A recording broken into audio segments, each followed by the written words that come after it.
À 3/4 d'heure du coup d'envoi, Scholtez et Lavallois s'échauffent devant des tribunes très clairsemées. On est loin, très loin des soirées strass et paillettes de la Ligue 1.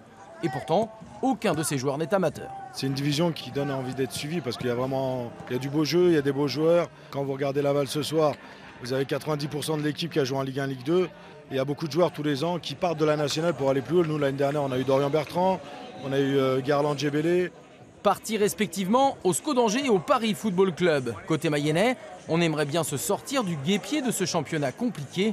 Un retour en Ligue 2 est clairement l'objectif de la saison. On s'est donné les moyens, que ce soit au niveau du staff, des joueurs. Voilà, on a travaillé cet été pour le faire. On a aussi travaillé l'année dernière pour vendre des joueurs, pour pouvoir amener des fonds, pour réaliser tout ça.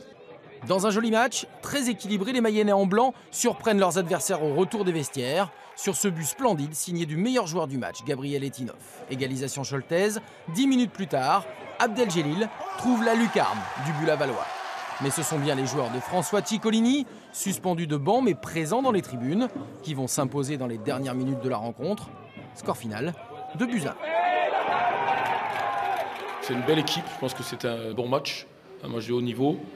C'est une équipe qui recherche beaucoup la verticalité, la profondeur, très dur à contenir. Je suis vraiment déçu pour les garçons parce que je pense qu'on aurait mérité au moins un point. Il ne faut jamais banaliser les victoires, il faut prendre des points. Et quand on prend les points et qu'on est en haut, nos adversaires nous regardent et nous on préfère être dans cette position-là en sachant que la saison sera longue, mais c'est mieux d'être où on est là ce soir. Grâce à cette 5e victoire consécutive, Laval s'empare du fauteuil de leader. Cholet recule en 10e position.